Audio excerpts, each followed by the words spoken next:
got to be more lively than that. Good morning. There you are. I like it. So, did you guys have fun last night? Yeah? Did you have fun last night? Well, we're going to have a great day today. We've got such a power-packed list of speakers that we hope that you enjoy and fill your bucket, ignite your passion, and some good takeaways to take back to your buildings. So we're excited about today. We're excited to have you all here. Who was the best dancer last night? I know it wasn't Chad. But No, it was not me. it was Andy? Oh, Colt, okay.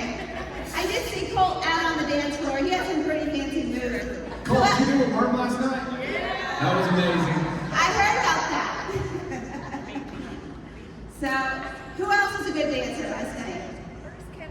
Yeah, Kendra. Kendra. Jen's a good dancer. I saw Ashley cutting it up a little bit there too. Where's Ashley? Oh goodness. And Sherry, I saw you on the dance floor too. Now I was a little calm last night. But wait till next year. Okay. Might be another synchronized dance that you're going to Right. So raise your hands. Who would like a pre-choreographed dance that we can all do together? Raise your hands. Let's do it. Send out the video. Yes. And Okay. Chase is like, yes. Now if I do it, you're gonna have to come through for me. Good practice and all that stuff. Lacey said she wants to lead it. Oh, that's right. That's what I heard. Oh goodness. We're super excited about today. We've been planning this for a while. We're really happy that we brought all the sales and BD team together. And we, like Sherry said, we have a fun-filled packed day with great speakers that are coming to the stage. One thing is though, I looked at census this morning. We ignited census while we were here, which is absolutely awesome. I mean, we're at 76.7% today. Now, we still got to get up to 80, right? 80's the goal, so let's rock and roll. So we got to get there. But the buildings that have grown week over week, we've grown 46. Coventry Meadows has grown 8. Which is awesome. Danville, Canterbury, and Franklin have grown 6. And AB, Rosegate, and Washington have grown +5. So that's amazing. We still have some week left, so let's continue the growth. We're under budget. Let's get to budget and beyond. Okay? We can do it. That's awesome. I know Amy's happy about that too. Thriving at 25. That's right. All right, so we're excited about today. Definitely listen. I think we've got, like I said, there's a lot of content today. We're bringing a lot of guest speakers from some of our partners, and just sit back, listen, and ask questions. So to kick it off today, you've probably heard this gentleman speak at some of our other conferences. We're excited to have him today. But just a little bit about Jon Colby. He was named one of MSN's top 10 speakers in 2025. He's been empowering people all over the world with improv for over 27 years. From presenting to performing, his engaging, interactive approach has successfully helped audiences across the world be better communicators, leaders, teammates, and salespeople. So we're excited to have Jon Colby join us and speak about Inspire today. So Jon Colby, welcome to the stage.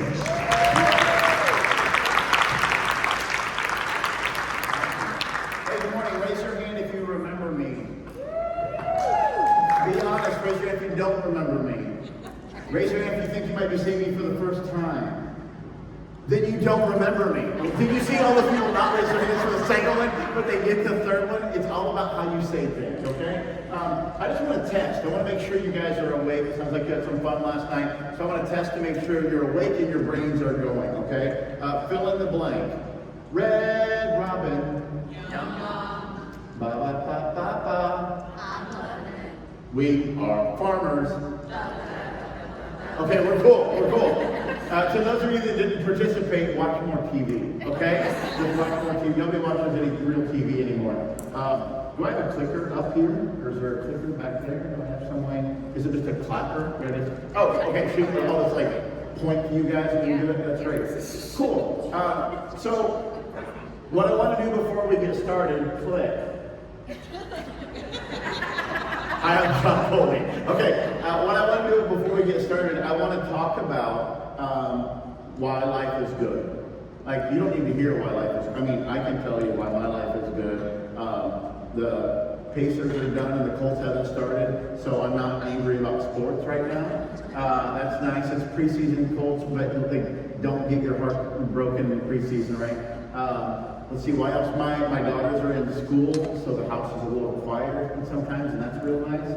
I'm going to the state fair again this weekend. I already went once, and had a fantastic time seeing Babyface, Kenneth Babyface Edmonds. Yeah, it was at the free stage, so if you didn't go to that, you blew it. It was amazing. Let's see, what else is good?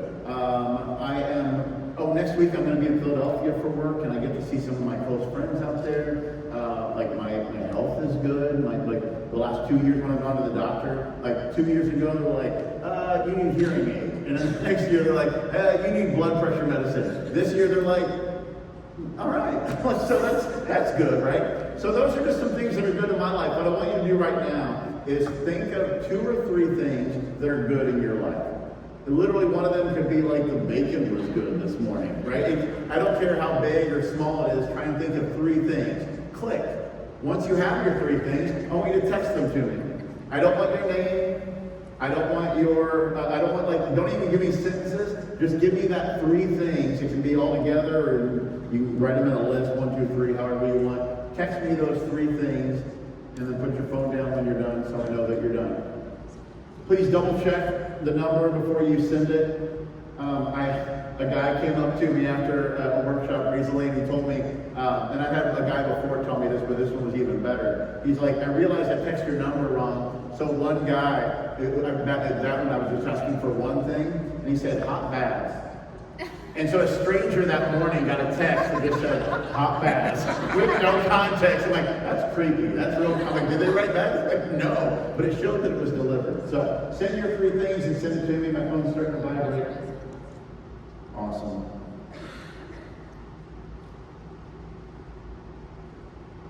Health, marriage, a great job. I love my team, my wife, my son, my home. Daughter is in college. I woke up today. Yeah, that's a good one. Sunshine.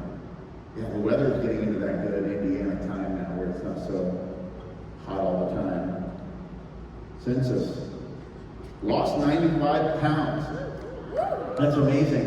Good health. My daughter, Jesus. Kids are out of the house. Amen. Amen. Coffee. I made it on time this morning. My grandchildren are healthy. Pool is blue. I saw my grandkids who live in Georgia. All sorts of stuff. What I want you to do now is take, it looks like about most of you are done. Take 1 minute and don't talk as a whole table because you won't have enough time that way. Turn to talk to one person at your table. Share your 3 things and have a little conversation about it. Discuss.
So listen, my word for this first session was inspire.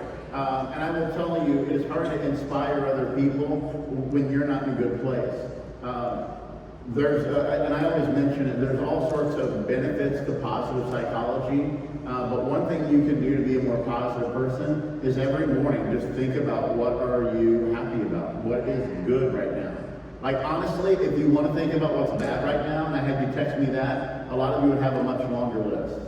Right? It's easier to think of the negative, and this isn't just me saying this, research proves, it's easier to make a list of negatives than it is positives, because your brain is wired to look for things to fix, to look for places to improve. Basically, your brain is trying to find out what's a risk and how to get rid of it so bad things don't happen, right? So sometimes we overlook the positive. But my word this morning was inspire, and there's a couple different definitions. One is to fill someone with the urge or ability to do or feel something, and then the second one was to breathe into. I love that phrase. To inspire people is to breathe into them. And how can you breathe joy? How can you breathe excitement? How can you breathe passion into people when you don't have it? Right? So this is this idea of starting in the morning with just like think what's good right now and share it with people. If you can start wiring your brain to do that, don't get me wrong, you'll still be able to find the things to fix. You'll still see the negative, but you need the positive to counteract it. Here's a depressing stat. If you want to stay even mentally, you need 6 positive thoughts for every 1 negative thought. Even in an argument with your spouse, they say you want at least 4 to 1 in an argument with someone. Like, well, how do I have positives in an argument, right? Well, let people know that the goal is still like, hey, I love you, I'm gonna talk about this, I'm not judging you. Like, let them know that. If you're like touchy people, put your hand on their arm or on their shoulder or on their back. Like, let them know, like, we're having a tough discussion, but I still love you, I still care about you, right? So finding positives even in negatives, it can be challenging, but that's what we're gonna work on. Okay? So for those of you that haven't seen me or don't remember me, my name is Jon Colby and I focus on improv comedy. So I want to refer really quickly to the 4 rules of improv. We won't go into them too deeply, but I need to let you know what they're about because it's going to kind of affect our content today. Click. It's not. There we go. Right. So the number 1 rule in improv is yes and. And yes and is real simple. Yes means agree instead of being negative. So when somebody shares something, try and go along with it. And then the and means you speak up too. Nobody today is going to be allowed to just sit quietly and watch everybody else do something. However, nobody's going to be put on the spot because you're all going to be doing everything. You'll all be playing every game. Just now I had you turn and talk to somebody at your table, so you were all engaged, right? I'll give you numbers of people. Like just now I said don't talk to the whole table, just talk to one person. So you can yes and each other. I can talk back and forth with one person a whole lot better than if there's a group of 5 or 6 of us. Let's be honest, some of us are more extroverted than others. And if you look at your table, you might know who the extroverts are and who the introverts are. And the introverts are going to sit quietly and listen and judge us. I know they're judging us, right? And us extroverts don't care. We're just going to talk too much, right? So when I give you numbers, I'm trying to, you know who I'm talking about, right? So I'm trying to help you guys keep it even so everybody gets that opportunity to yes and, okay? Click. So the next one is no mistakes. And no mistakes means while we're playing games today, nobody messes up. If you do something wrong, it's not really wrong. It's just a chance to learn, right? My greatest advice, and I say it every time I speak, is nobody cares about you that much. Okay, that sounds mean, but what I'm saying is if you mess up, nobody's paying attention to your mistakes. Raise your hand if you're a perfectionist. You're the one judging me. We're not judging you because we're a hot mess too, okay? So just be cool with who you are, we're gonna be fine. Moving on to number 3, click. Number 3 is be fully present. And I don't currently see anyone on their phone. Somebody's got their laptops out for the most part.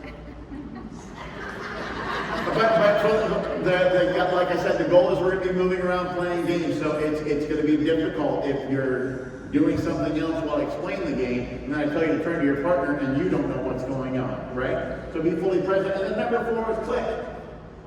Have fun. Have fun. Basically, I told you at the beginning, you're better at everything when you're in a positive mindset. So let's do it, okay? Everybody stand up with me. Now we are going to do what I call a shakedown countdown. There's a couple different reasons why this is beneficial. I'm going to ask you all to raise your left arm. Now look at me. This is my right arm. I know that. Some of you are like, he's doing the wrong arm. No, I'm making it easier for you to mirror, okay? In just a second, we're going to go 5, 4, 3, 2, 1. Everybody practice that. 5, 4, 3, 2, 1. Now you put your arm down for a second, we'll play. You're going to do left arm. 5, 4, 3, 2, 1. Not yet.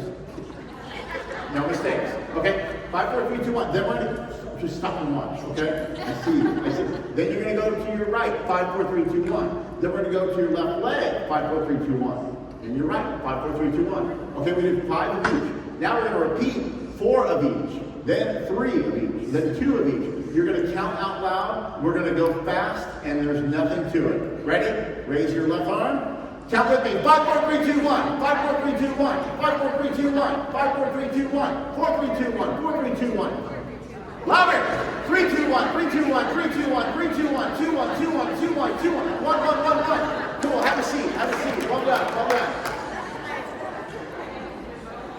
Raise your hand if you messed up at least once during that. No, you didn't. Rule number 2. No mistakes. Right? But this is why I want to point out, I like doing something like this for a couple reasons. Number 1, I want you to feel a little silly. Number 2, some of you are cold, and this is going to help you warm up a little bit, right? I can see she's sitting like over here like she's, no, please do. You do this. And by the way, they say you warm your arms and your chest, and then the rest of your body will take care of itself. The idea of being energetic and moving your body, we talk about positiveness, and one thing you can do is think about the positive things in your life. Another thing you can do is physically move. I'm sure a lot of you know this, but the more you physically move, the better you feel. How many of you work out regularly?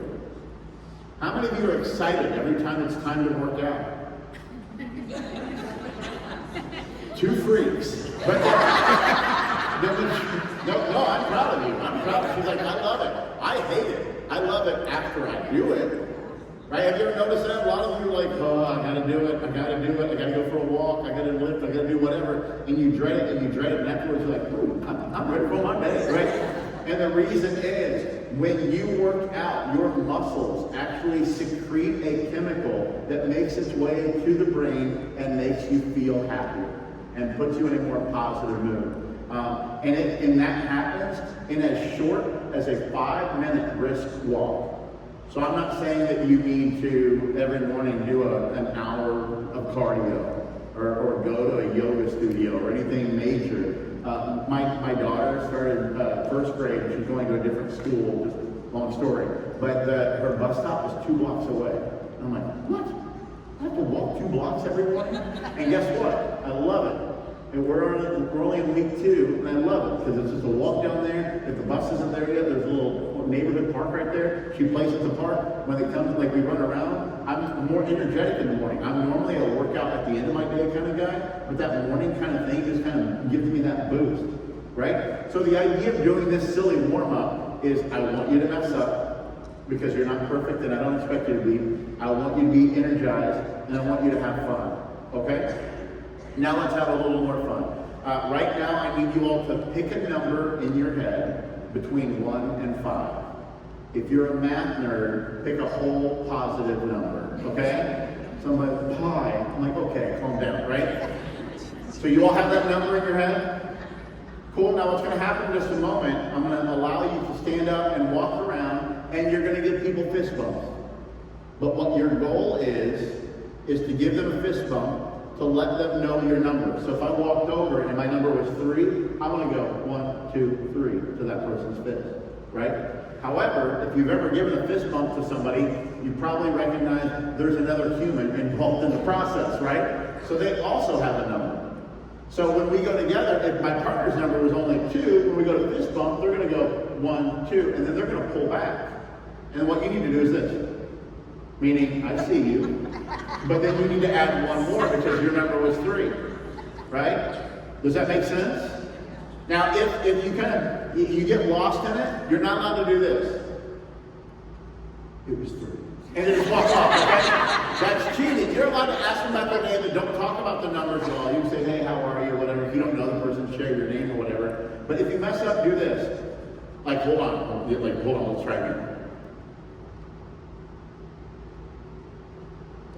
Okay, and then you go on to the next person. That's the whole goal of the game. Share your number and kind of pay attention to what their number is. Got it? Stand up, no talking about numbers, and you also can't show it on your fingers. I've seen some people doing that lately too. Walk around, fist bump the people. Don't talk about it, don't talk about it. Get their number, and then go on to somebody else. Don't talk about the numbers, don't talk about the numbers. Don't talk about it. If you need to, redo it. Don't share it on your fingers.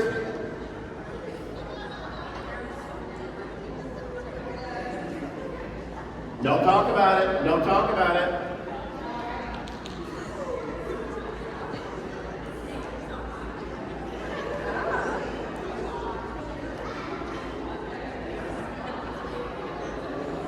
Don't talk about the numbers. You can talk about your day, but don't talk about the number.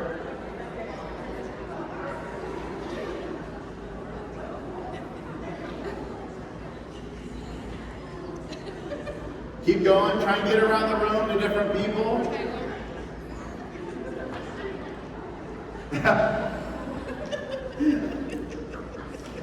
About 15 more seconds. 15 more seconds.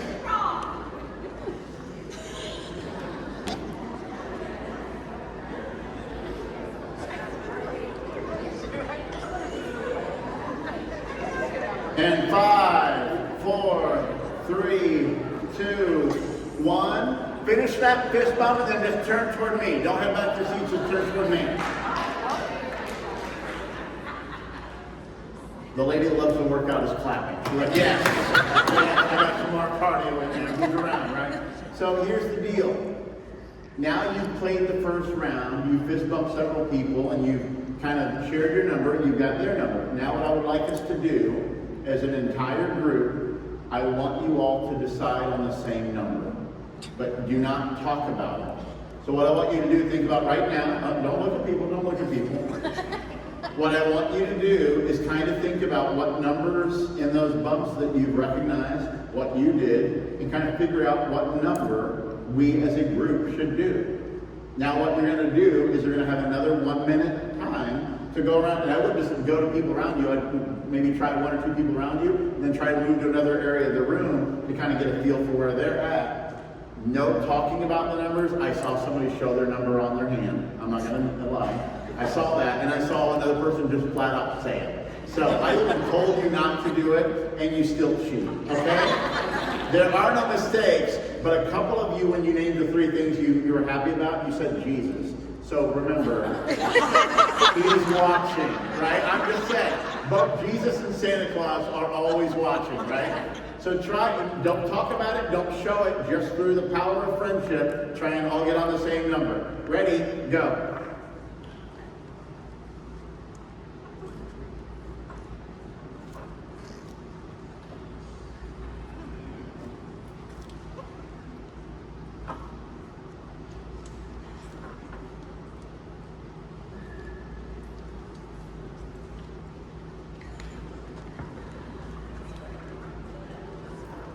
Don't talk about the numbers. You can talk, but don't talk about the numbers.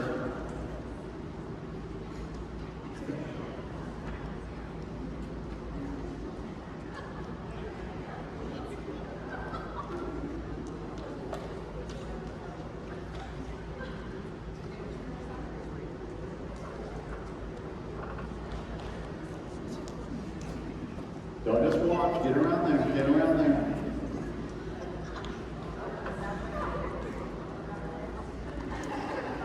About 15 seconds left. Move around. Don't just stand there and look for people. Move around. There we go.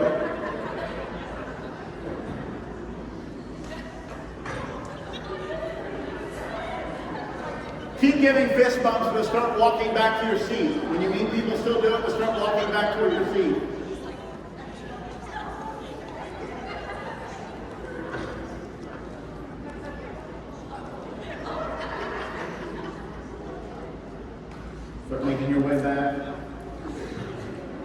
can have a seat once you get back there. You can have a seat once you get back through area.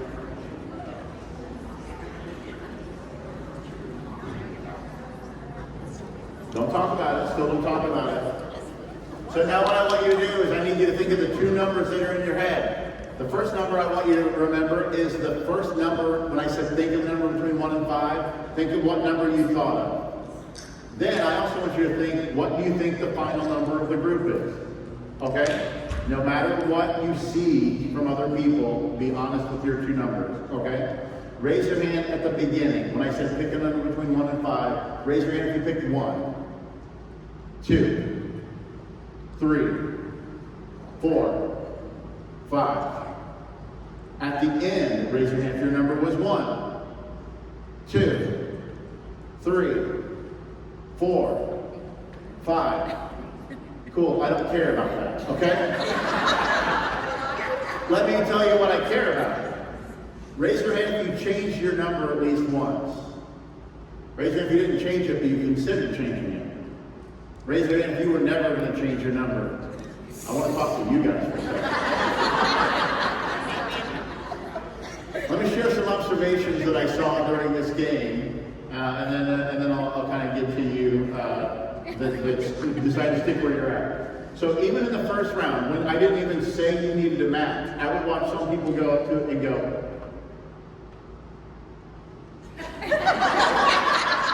right? You're like, we're already on the same page, we're friends, right? And that second round, it got even bigger. When you got a match with somebody, like, you get it. You know what we're aiming for, right? And that second round, when you knew what the match was, you go up to somebody and you go. And they bump you one more time, you go.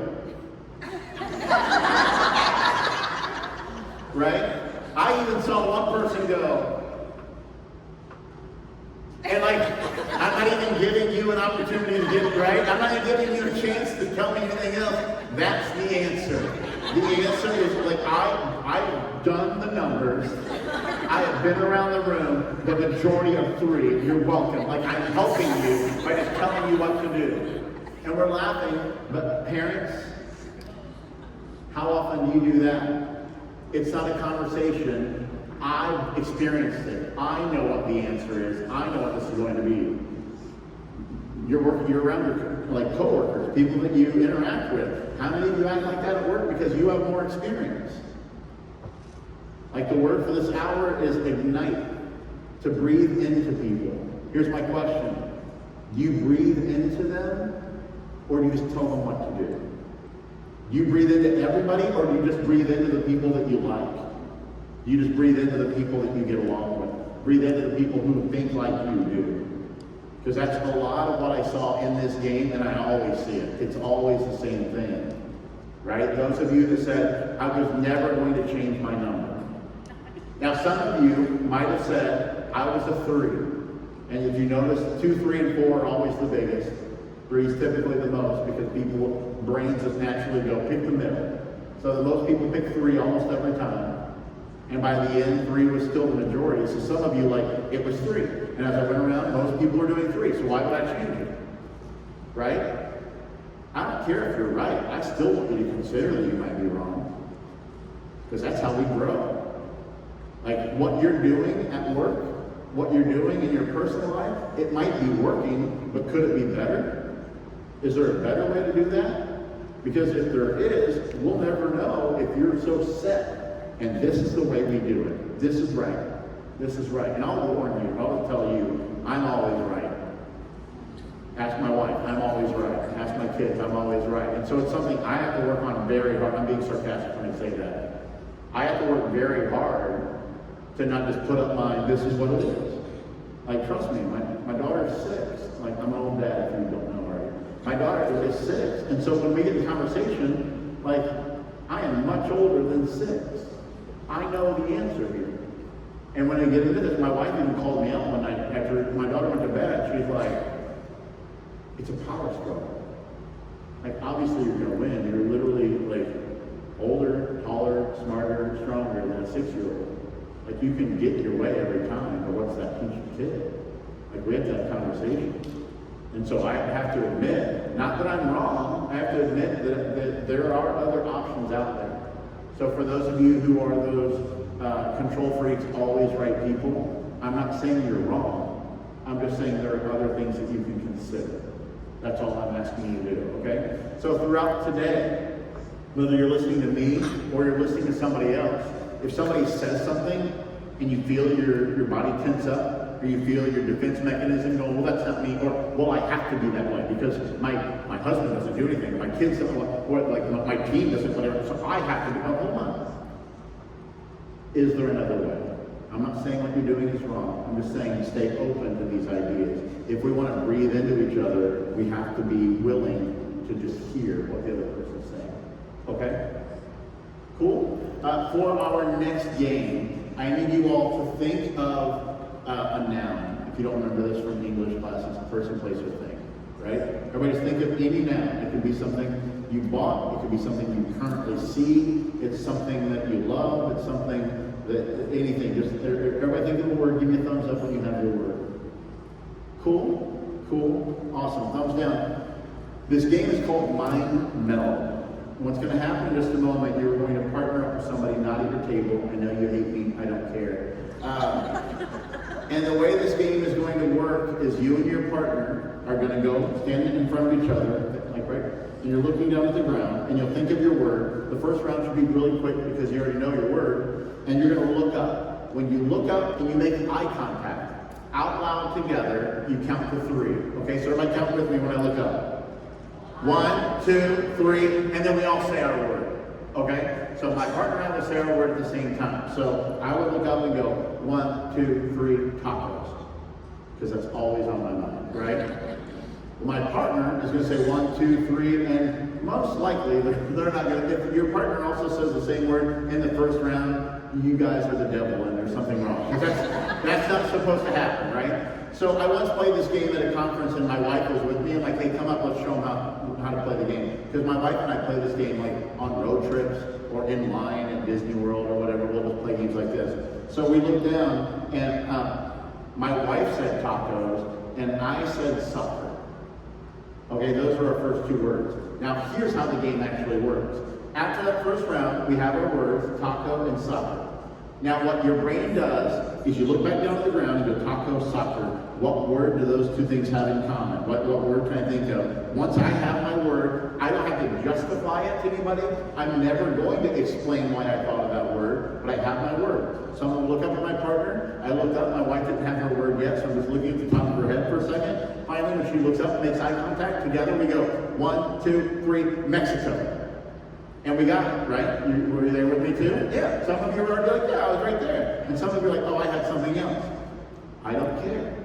I don't care what word you had, but if you didn't have that, if you like soccer and taco and you said, another word I would say like stadium, because I went to a Chicago Fire game one time with the soccer team of Chicago, and I had very good tacos. So that also came under my brain, stadium. So now we have Mexico and stadium, and I'm like, crap, I don't know any specific stadium name in Mexico, but I have to think of something else. I could say fans. I could say whatever I want. Every round, you forget about all the past words. You just think about the current 2 words that you and your partner just said, and eventually, you and your partner are going to say the same word at the same time because your minds have melded, and then you're going to scream and clap and high five and hug. Okay? It's a very cool experience. Some of you will get it quickly.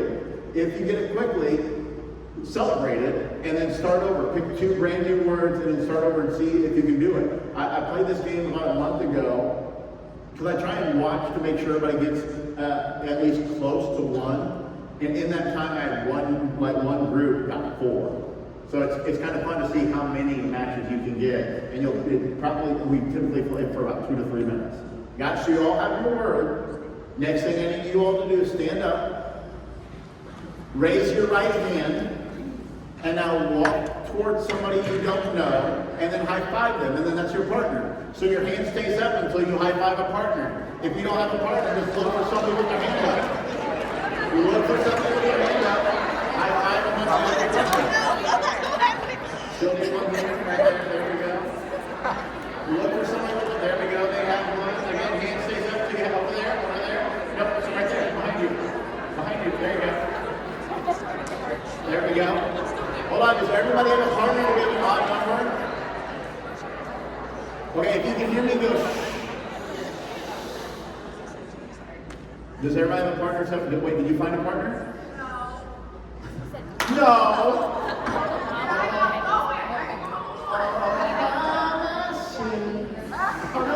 I got my word. I'm proud of you, first of all, okay? So just go join another group, and then here's what's going to happen. Instead of just going back and forth, it'll be a you two, and then the next person, basically the next two will use that word. Oh, yeah, go play. Never mind. We have Atlanta hero. Awesome. Now we have an even number. That makes things a whole lot easier. Cool? So just back and forth. So right now, look at the ground. Remember what your word was. Again, no explaining why you picked the word you wanted. You never need to justify it to anybody. It's just whatever connection it is. For every round, go with your first instinct. I don't care if you immediately go, well, they're not going to think of that. Like, that's something that I remember from high school or whatever. I don't care. Look up when you make eye contact, count to 3 together, and then say your name or your word at the same time. Ready? When you're ready, look up. When you make eye contact, count and go. 1, 2, 3, 4.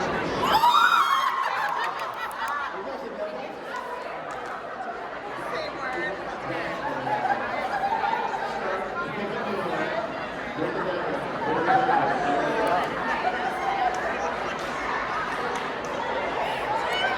If you got one, don't stay there. Let's try another one. Start over, so you can do another one.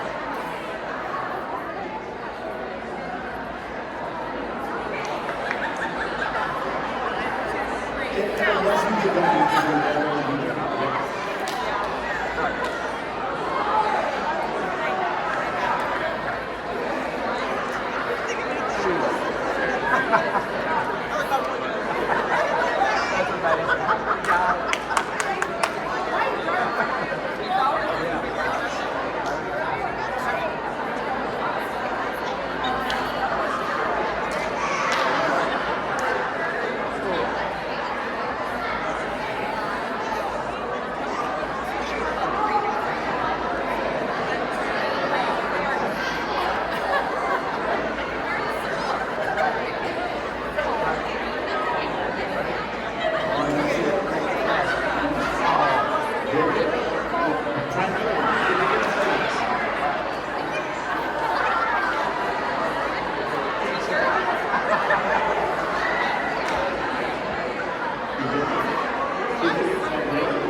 We literally did dog the first time. Both of us. I'm like, you gotta be kidding me. Awesome. Now let's see how we did. Raise your hand if you and your partner had at least one match.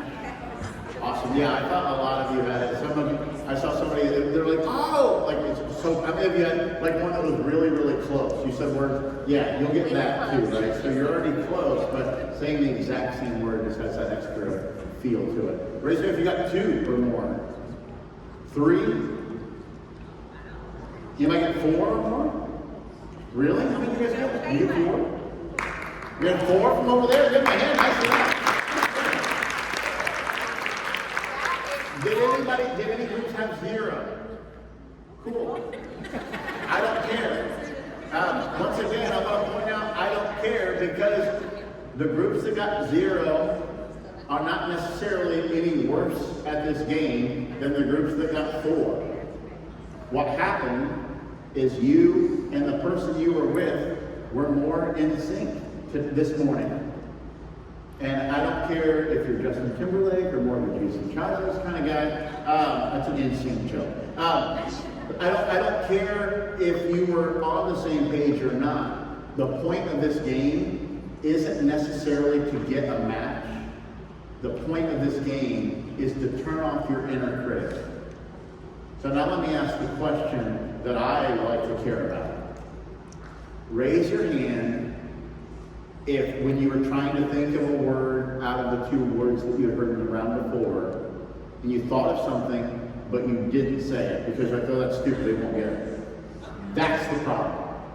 And I love that you're like, no, I just said whatever, right? The problem is our own brain tells us no before anybody else can even hear it. And if we want to breathe into each other, if we want to encourage each other and inspire each other and ignite each other, we have to say the thing.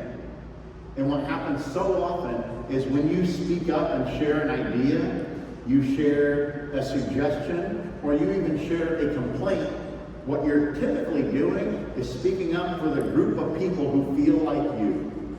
And I will say this, I already told you nobody cares about you that much. Let me tell you some more inspiring words.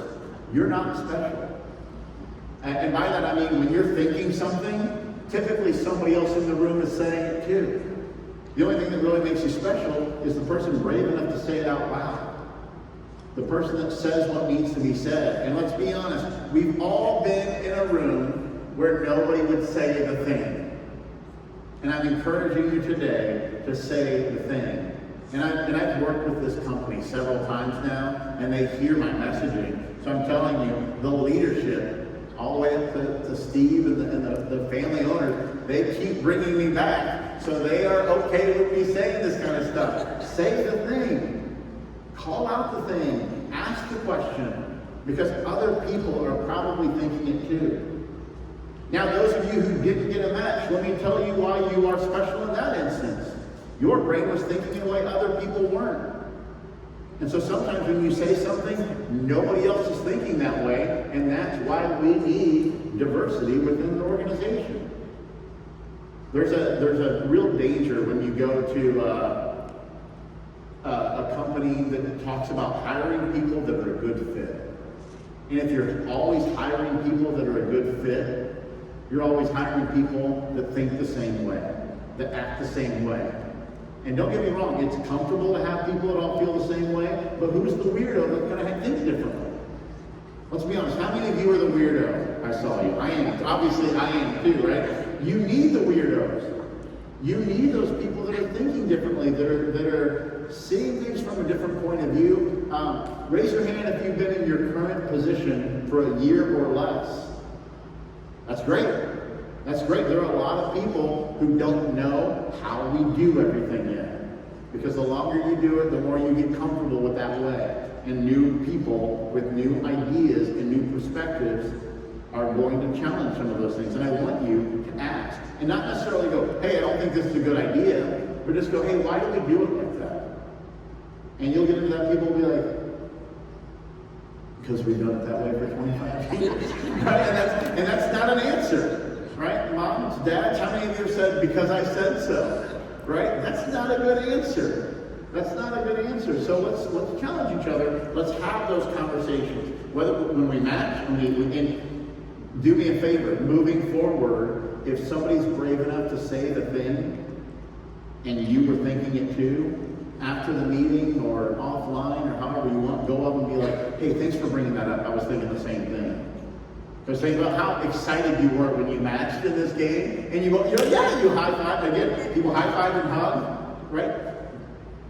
When you celebrate somebody else bringing it up, it's hard to say some of those things, but then somebody afterwards went, thank you for bringing that up. That's that celebration like the moments we had this morning.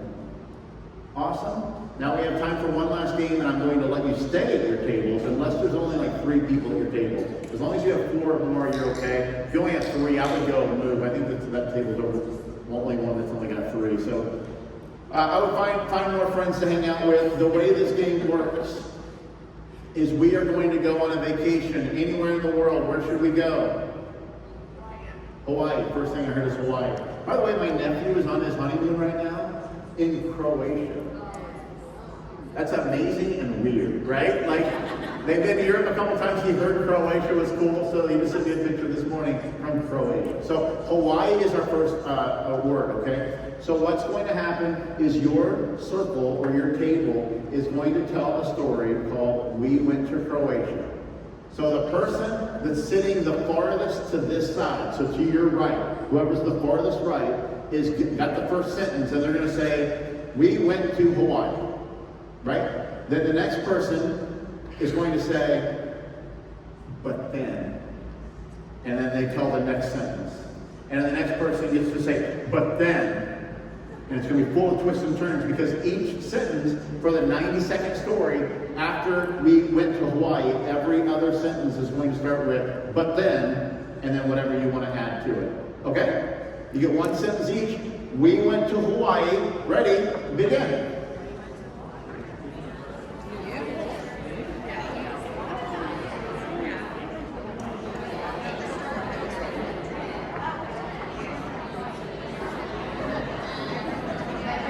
Yep. But then,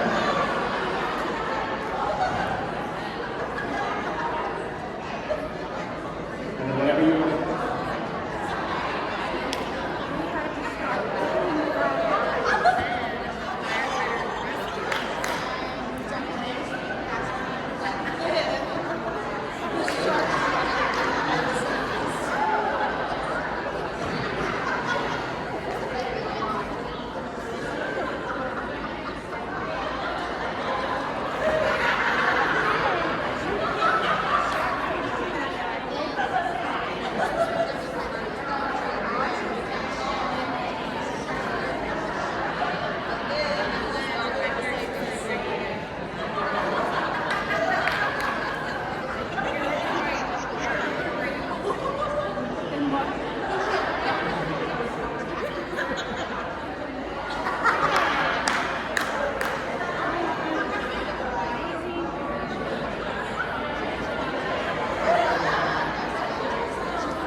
Seconds left.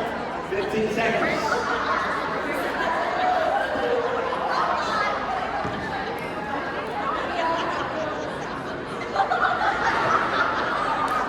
In 5, 4, 3, 2, 1.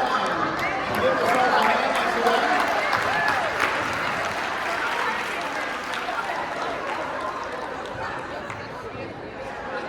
I will tell you from up here, it's hard to hear. I only heard one inappropriate thing, so I won't share what I heard, but it was funny. So now there's a second round of this game. The first round we went to Hawaii, so we need a new location for the second. Where should we go now? Italy. Ooh la la. Oh, that's French.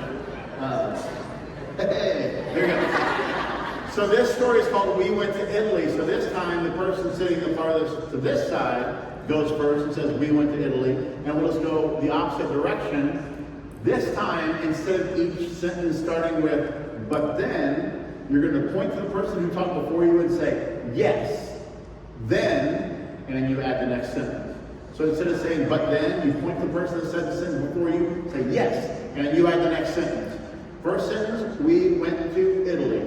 Ready? Go. Yes.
15 seconds left. 15 seconds.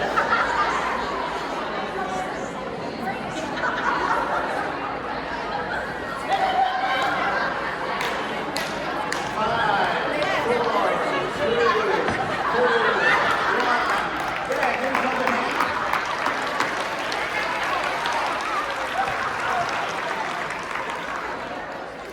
Cool, I didn't hear anything inappropriate at that time, but one group had choreography, and I appreciate that. So, thank you. My question for you after this game, which round did you prefer? Did you prefer the but then version? And I don't mean as a whole story, but I mean your participation. Did you like the but then better or the yes then better? Raise your hand if you like but then better. Raise your hand if you like yes then better. The vast majority always pick the second one. Somebody yell out, why did you like the second one better? It was a positive. It was positive. Anything else? You know what? It's funnier. What else? It's hard to be negative when somebody says yes. Yeah. I'll tell you, I think the second one's easier. Yes, but then we were in Look at that. That's right. I love it. I love it. The negative, what's funny, did anybody feel like when in the but then story, you added something and then the next person immediately got rid of it? You're like, we went to Hawaii, but then the plane didn't work, so we didn't get to go. And someone's like, but they got away there and they went surfing, but the board broke, so they had to stop surfing. Like, crap! And we're laughing right now, but how many of you feel like that's your life? Every time you share something, everybody shoots it down. Everybody tears it apart, right? We are wired to fix. We are wired to improve. But we are also apparently wired to be buttholes. Like, we shoot everybody down all the time. I want you, as we go through this day, we talk about breathing into people. We talk about igniting into people. So we gotta let things get started. When you hear the word like ignite, the other word that comes up to me is like starting a fire, right? You ignite the flame. But when it's a small flame, it's pretty easy to go out. So when somebody first brings up a new idea, let's fan the flame a little bit, meaning let's encourage it, let's explore it a little bit more, because you're like, yeah, it's easy to shut down an idea at the beginning, because yeah, there's gonna be some issues, but let's see what can happen. And once that fire gets a little bit bigger, now like, yeah, this could be something, right? So I challenge you for the day to ignite your curiosity. When you're hearing things, if you think it could work right away, awesome, explore that. If you don't think it's going to work, or you don't think it's good for you, or you hear something that you think is not really your area, or something that you don't necessarily agree with, be curious about it. Instead of shooting it down, just have that yes. Where could we go if we did this? And if you can keep that yes and mentality today, I think you'll learn a lot and have a lot of fun. Thanks so much. I'll see you in about an hour. Thank you. Somebody has a baby boy on the way. One person has a son playing college basketball. One person, my husband is stateside after being deployed for a year. Yeah, and then somebody else says their husband is coming home soon from deployment, which is awesome. One person lost 119 pounds, and one person is now cancer-free.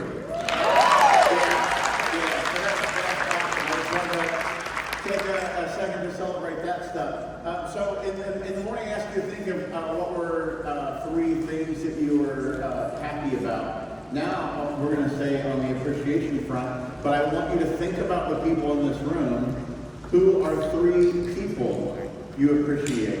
So I want you to kind of, if you need to look around, to outwardly kind of glance around the room. Maybe you've seen them on stage today, or maybe you've already talked to them. But don't just pick people at your table, that's lazy and boring. Pick 3 people that you appreciate, that have helped you, that have affected you in some way. And take a second to think of each one, and then when you have your 3, give me the 3. So take a second, think about it. Who are the 3 people in this room that you appreciate? No, don't text them to me. No, I want to eat lunch. During lunch, I'm just going to sit and eat lunch, not read more text. Cole, give me the 3 when you have your 3.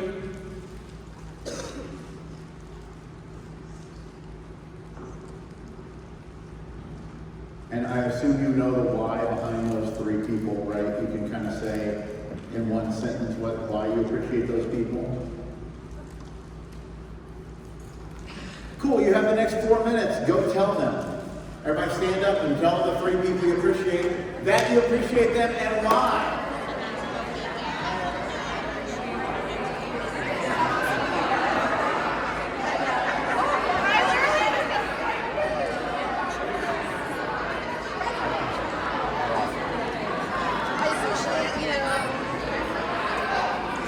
Tell them why you appreciate them. Don't just say I appreciate you. Tell them why. Tell them why.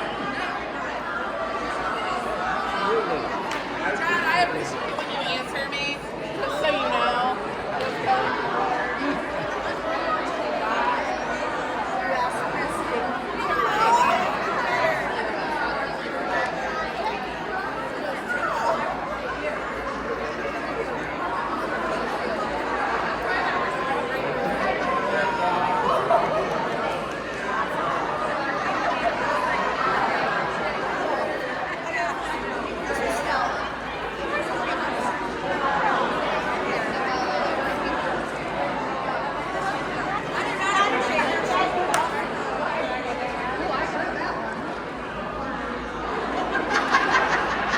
Make sure to tell them why they matter.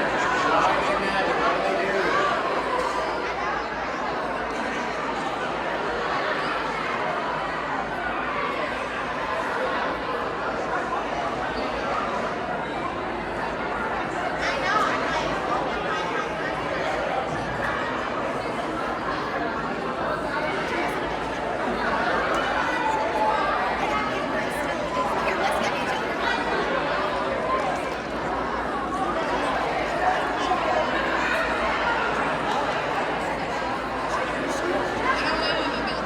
Melissa! Let's hug too! Yeah. We have about 1 minute left.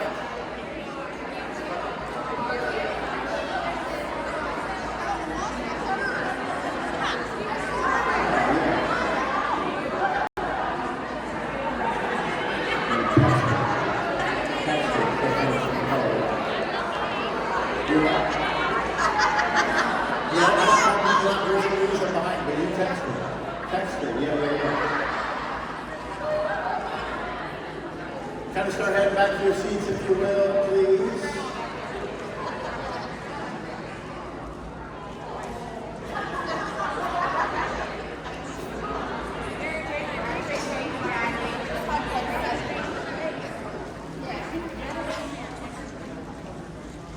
Yeah, some people are saying their person's not in the room right now, they couldn't find them. You're more than welcome to text them. I would encourage you along the same lines. Every morning, wake up, try and think of 3 things that are good.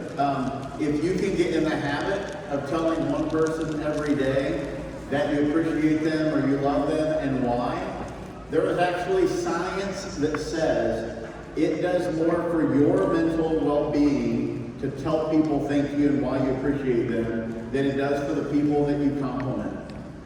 It actually affects your brain chemistry more to celebrate other people than it is for other people to hear it. Honestly, some of you look a little uncomfortable being appreciated. Like some of you feel awkward when people celebrate you and tell you why they like you. It's almost like you're getting put on the spot and that's not why you're doing it. I also think it's funny, some of the people you just went up to tell them you appreciate, normally when you get together, you appreciate them because they listen to you vent all the time. So most of the time when you get up, you don't go, hey, here's why I like you. Hey, here's what I appreciate. Like, girl, here's what's wrong today. Right? And you have those conversations. And it's important to vent. It's important to be able to speak freely and openly and candidly. But it's also nice to say the positive things. So often we don't. And the word for this section is network. And one of the biggest things that you can do to network is bring positivity into moments. If you're in sales, you know how to talk to people, right? But so often when it comes to talking to people, we're going at it with an angle or we have something we want to talk about. But I always say that the best way to understand how networking works is to pay attention to how people talk to each other in elevators. Because no one's high. And if you talk about anything, the number one topic people talk about is weather. Yes. And you know why? It's a commonality. If you're in the same place with somebody right now, we both walked into the same building in the same weather. So I already know that you know that topic. Like I can't walk up to anybody in the world and just start talking about my favorite sports team, but I'll tell you, I travel a lot for work. Wait, where was I this last week? I don't even know where it was. Oh, I was in Colorado for my cousin, or my nephew's wedding, and I saw a guy wearing a Colts shirt, and I was so happy. I'm just like, oh, I think AR is going to be this year. And he's like, I don't know, man, I'm like, me neither. Like, I want to hug this stranger because we share that passion, right? Finding the biggest thing in networking is finding passion. So for our next game, let's find out what we want to learn about each other. I need you to find a partner. This time it can be somebody at your table. So if you're with an even number of people, you're lucky. If you're in an odd number of people, you have to do that awkward thing where everybody partners up and then one person doesn't have a partner. And then they have to find a partner at another table, okay? So high five your partner. If you don't have a partner, just stand up and then look for somebody else without a partner. If you're in an odd number, you're gonna find somebody else. See, there you go, look how easy that is. Again, if you don't have a partner, stand up and look for somebody else. You found somebody, you found somebody. Does everybody have a partner? I love it. Does somebody else need a partner over here? Hold on, I don't want a group of three. Who else doesn't have a partner? Right there you go. She's coming to you. Just stay there, she'll come to you. We'll find a chair, grab a chair, and you're right there. Fantastic. Oh, there you go. Now, does everybody have a single partner? Fantastic. If you've seen Whose Line Is It Anyway, this is the game they play there. If you've been to Comedy Sports here in Indianapolis, you might have seen it there. The game is called Questions. I'm going to give you a pretend location to be in, and then you and your partner are going to have a conversation, but all you're allowed to do is ask questions. If your partner says a statement instead of a question, again, there are no mistakes, so we don't call them out. But all you do is ask another question. And you ask it a little more deliberately, like this. Are you sure? And it reminds them, we're only supposed to be asking questions. Got it? So it's a 1 minute conversation, but all you can do is ask questions. Okay? The location for this one, we will be, I'm looking at the age demographic. We are waiting for a Backstreet Boys concert to begin. Okay, so if you listen, if you would not go there, there's probably a reason. Maybe you brought your kid to it, or your spouse wanted to go, or something like that, but you're at a Backstreet Boys concert before it starts. And to the woman who went, bye, bye, bye, that's insane. Okay, I'm not calling you out, I'm not looking anywhere so you don't know who did it, but I'm just saying, that's the wrong one. Ain't no lie, that's insane. Okay? Cool. So you're at a Backstreet Boys concert, ready? Only questions, have a conversation, go.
5, 4, 3, 2, 1.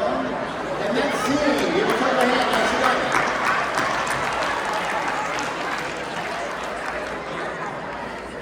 Now my question is, how many of you had a hard time because you wanted to answer the question, so just ask one back, right?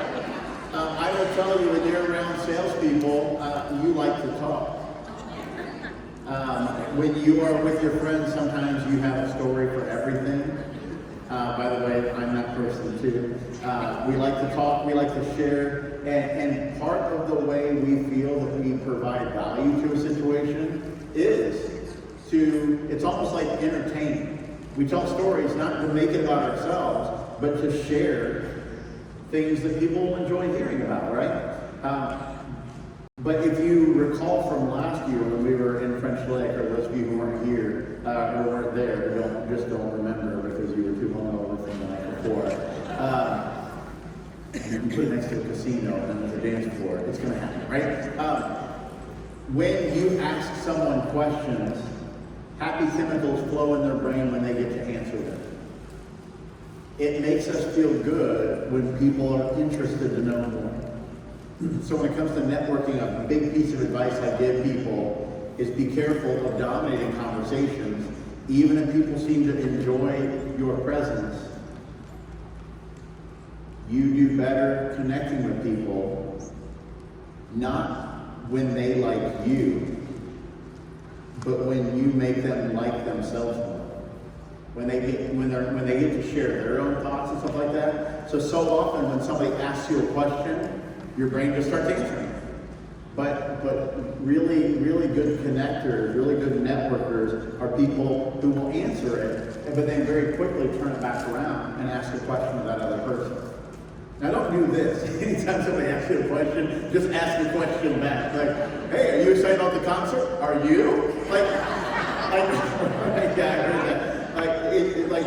You should say yes or no. Like, you should give your answer as well. But turning it back on that other person is a very powerful thing to do. Now, it's the same thing when you are talking to your children. It's the same thing if you're single and you're on a date. It's the same thing when you're talking to your boss or your employee or your coworker or your spouse. The more we allow other people to share thoughts, the better. Now, I talked earlier about introverts. Introverts don't necessarily want the spotlight on them. But you know what introverts like? Are questions. Because if I have to talk to you, you asking me a question, like basically sets it up and it's easy for me to spike it. If I'm just standing next to you at the elevator and nobody's talked yet, we don't know what to talk about. But if you ask me a question, that allows me to get into my conversation. So if you are a major talker, I will tell you, learning the power of questions can be super, super powerful. Awesome. For our next game, I need you all to stand up and get in a group of 3. I don't care if it's people at your table or other table. You'll need to be in a group of 3.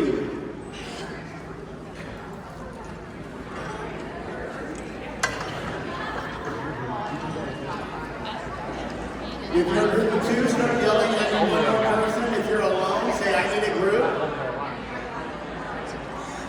Start looking around, look around. And if you have your group, if you will, kind of spread out. Go to the outside, you don't need to all be right in the middle. Spread out, give us a little room around the edges. There you go, they have a group there, 3 now. Do we have anybody? They need one more? Or you found somebody over here?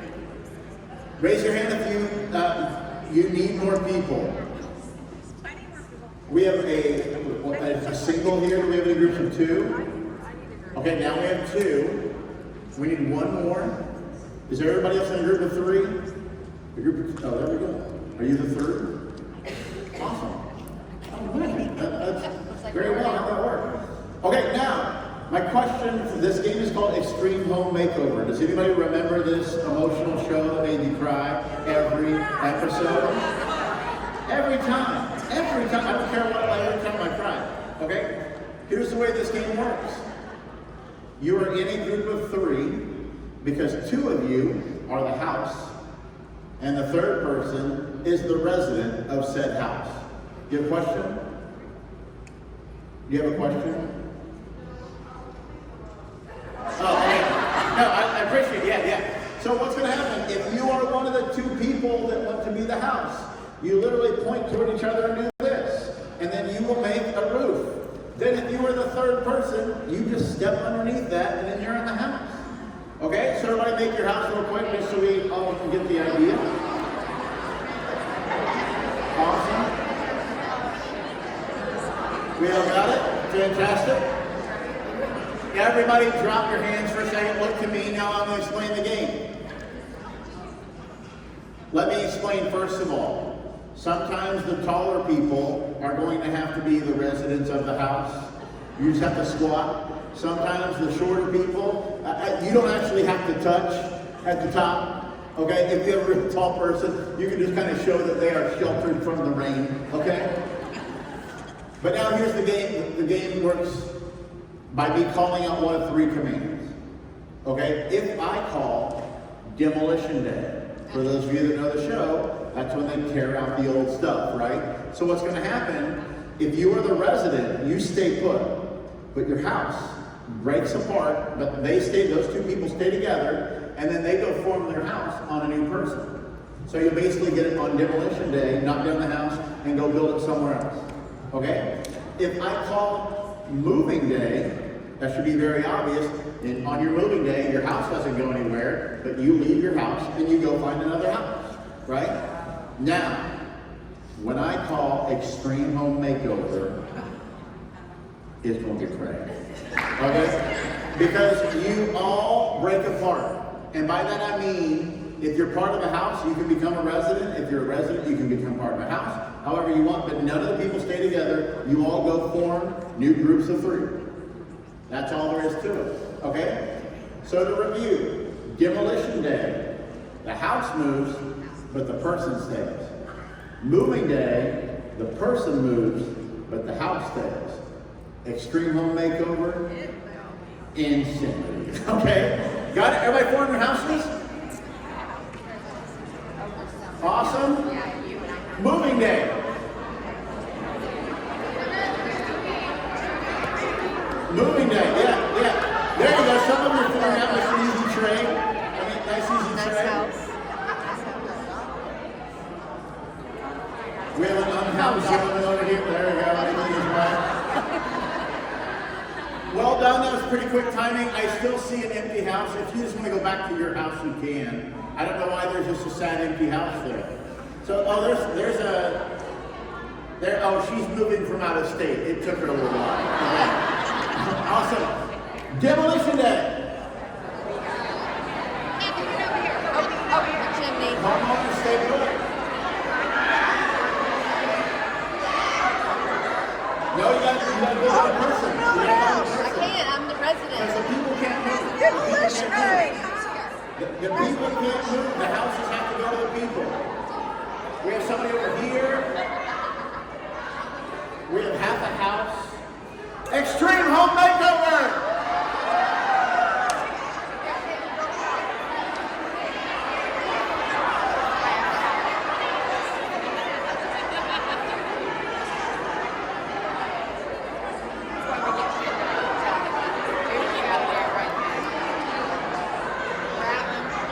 Demolition Day! Demolition Day! You stay here, we go. We go build a house. We go together.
seat, but don't go back to where you are comfortable. I want you to stay slightly uncomfortable. Cool? The point of this game, well, first of all, let me ask, raise your hand if you think you might have cheated or messed up at least once. No mistakes. Right? There are no mistakes. But doesn't this feel like your normal life? Like as soon as you get something figured out, something changes.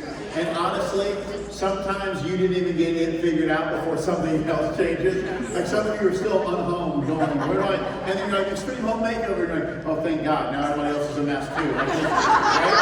Again, you can just kind of gather in. But what's funny is this game helps me see who the natural networkers are. Because some of you, when I go, extreme home makeover, you do this. And you're normally the people along the outside going, just waiting to see a house already built, you just go. Right? And then there's those of you, I'm like, moving day. And so you're a house, so you don't have to do anything, but you're still like, over there! Tanya! They need something. Like, you just are naturally helping other. You're literally, some of you are grabbing people and like getting house, okay? Like, it's this, are you a speak up person or are you not? Now here's the deal. Neither one of those is bad.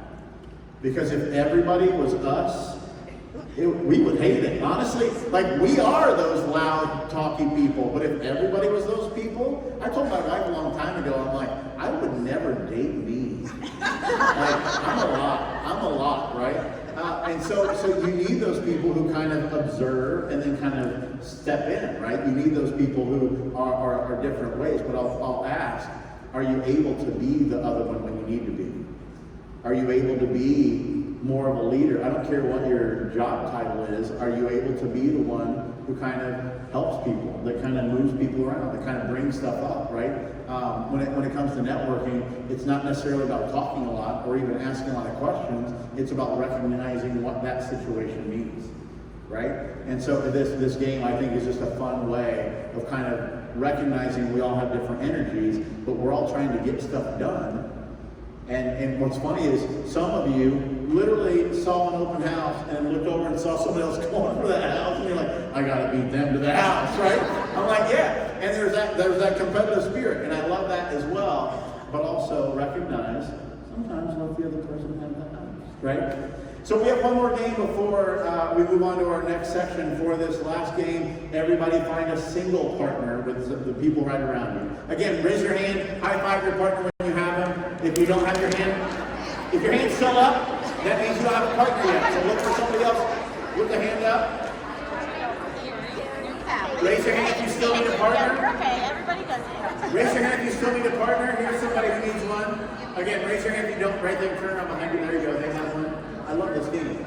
Raise your hand if you don't have a partner. It's the easiest way to do it. Everybody have one? Y'all are very good at partner finding. Or you're cheating. Either way, that's fine. Okay. So we talked about Extreme Home Makeover. Most of you know this. This is a game I'm assuming you all know how to play. Does everybody in the room know how to play rock, paper, scissors? Raise your hand and be honest with me. Everybody close your eyes. Close your eyes. Everybody close your eyes. Raise your hand if you don't 100% know the game. Okay, hands down. Eyes open. That felt like church. Everybody, all eyes are closed if you want to give your heart for Jesus. Now listen.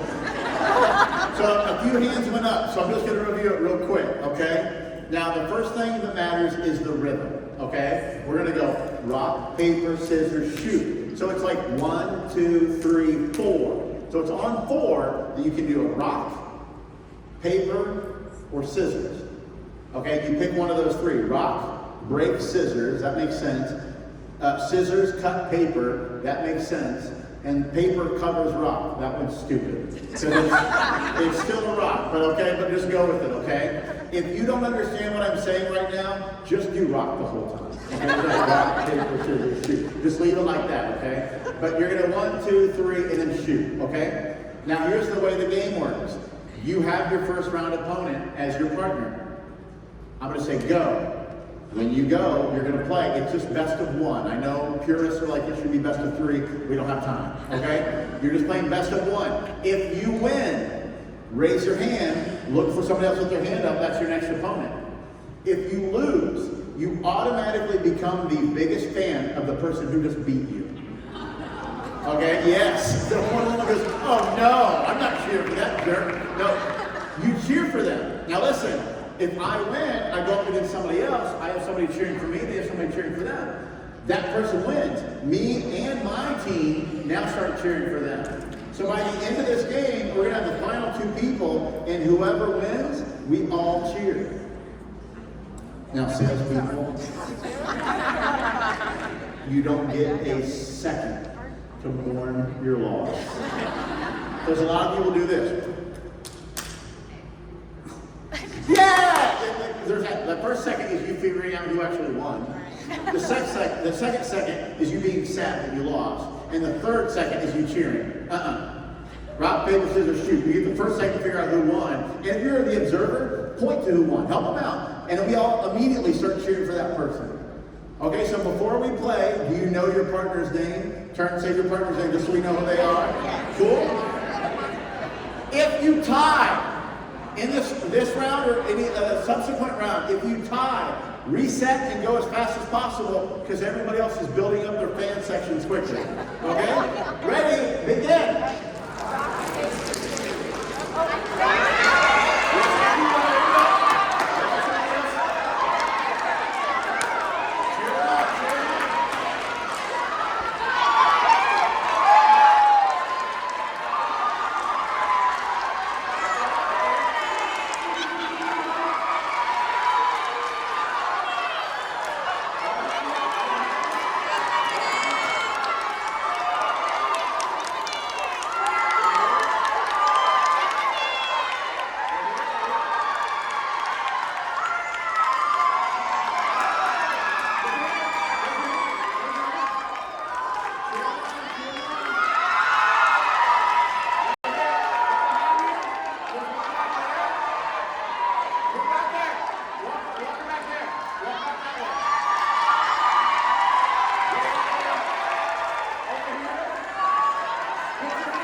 We have two people, right?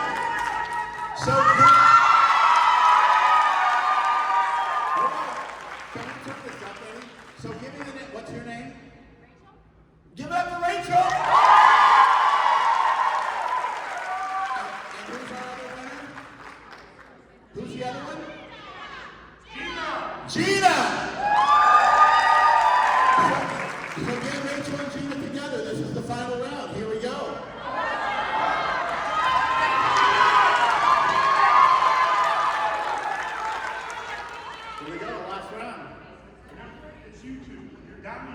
Yeah, down to you too. This is for all the marbles. No matter who wins,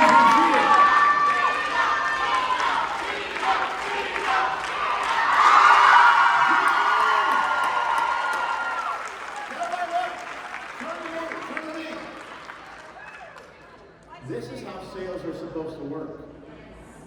When somebody wins, we all win. If you look at your shirts, or you look at your name badges, you all work for the same team. It's frustrating. By the way, I'm a huge Pacers fan. And if you're not a Pacers fan, let me explain why. You should love the Pacers. If you don't care about sports at all, what's cool is every NBA team, literally every pro who talks about sports thought they were going to lose every round. They were the underdog every round. And they're like, well, they don't have a superstar. And that's what's so cool about the team. They were one injury away from winning it all, but they didn't care. This year, there were 8 different players who were the leading scorer in a game this season. That never happens. It's usually 3 or maybe 4. But 8 or 9 different people were the leading scorer on a team because they don't care. If I have a shot, but if I pass it to somebody who has a better shot, we have a better chance of getting points. And so when somebody gets, and I know this goes against something in your brain. Salespeople are often competitive, saying like, well, they got better, they did better than they got more than I did, whatever. It's okay to have that competitive advantage, or that competitive like attitude where I want to get more, but not at the detriment of not cheering for other people. Be careful. If you're ever catching yourself being jealous of somebody, honestly, it's okay. But it's a problem when you can't be jealous and happy for them at the same time, right? Because when you're jealous, that pushes you, right?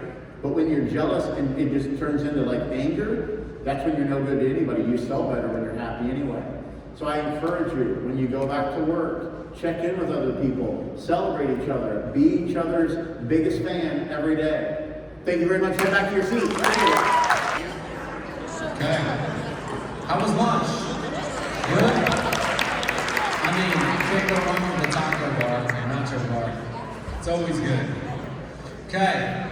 So now it's the second half, right? It's the afternoon. We got from now till 3:30, right? So stay focused. I know it's after lunch, so no nodding of the heads. I know John will keep you, obviously energized and, on your feet. So I'm going to welcome back to the stage for Transform, Jon Colby. Thank you. He's talking about taco bar. I just have to ask, has nothing to do with anything I'm talking about. Does anybody remember when Wendy's had the Super Bar? Yeah, those of you who are too young, you'll never understand. It was basically a taco bar and a pasta bar, and they took the Wendy's buns and they turned them into garlic bread. I have dreams about that stupid garlic bread. That's all. Nothing to do with anything. So we're going to move into our last session with me, and my word for this one is transform. And the first thing I think most of us should think about is transformers, right? They change from a car to a robot, or a plane to a robot, or it's always a robot at the end. That's a spoiler alert. But it's about changing, right? And did anybody ever play with Transformer toys? Let's be honest, transformation isn't always easy, is it? Trying to figure out how to make that work. But I'm talking about transformation in life, changing routine, changing habits, changing the way you do things, trying to grow. It can be difficult. So we're going to play some games to kind of talk about that and kind of give you some guidance when you're trying to transform or make changes. So for this one, I'm being polite and letting you partner up with somebody at your table if you need to. And I'll even let you be in groups of 2, preferably. But if you're an odd number, you can have one group of 3. Okay, so high five your partner, so figure out who everybody's partner is. If you need a group of 3, just figure out who your group of 3 is going to be. Awesome. Now here's what you're going to do. Look at your partner and determine who has longer hair. Okay, no talking. We also going to do a ruler. So now here's the deal. Here's the way the game works. If you have the longer hair, now if it's just groups of 2, listen, and if you're the third, I'll explain in a second. So if you have the longest hair, your number is 7. If you have the shortest hair, your number is 3. If you have a middle person, the middle hair person is 5. Okay, so short hair 3, if you have a middle, that's 5. If not, or just 2, the longest hair person is 7. Got it? Now here's the way the game is played. I'm going to give you a topic. The topic this time is music. I want you to talk about musicians you love, kinds of music you love, anything music related. But you have to have the conversation. Every time it's your turn to talk, you get the exact number of words that I just gave you. So if you're the 3, every time it's your turn to talk, you get 3 words.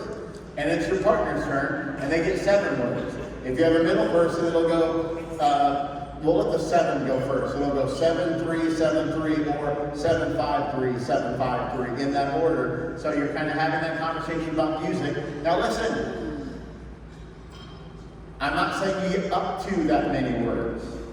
If you're number 7, you can't stop at 5. You have to use all 7.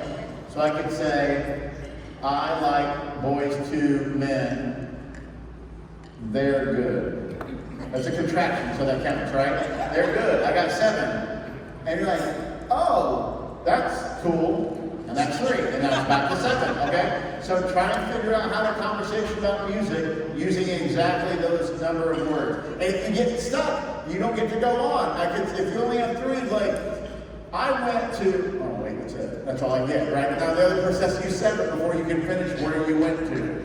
Got it? Have a conversation about music using those numbers. Go for it.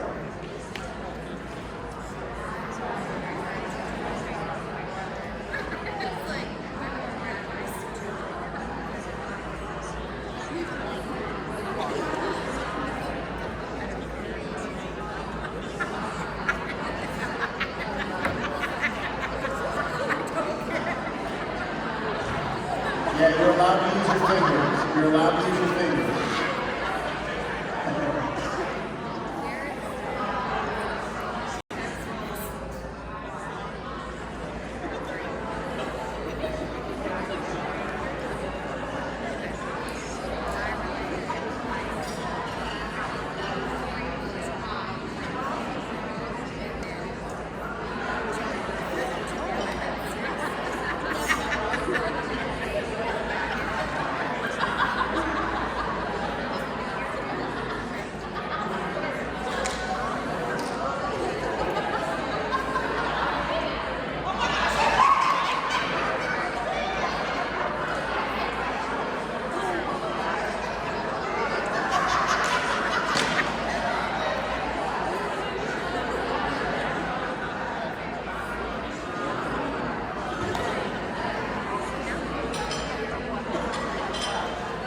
About 15 seconds left.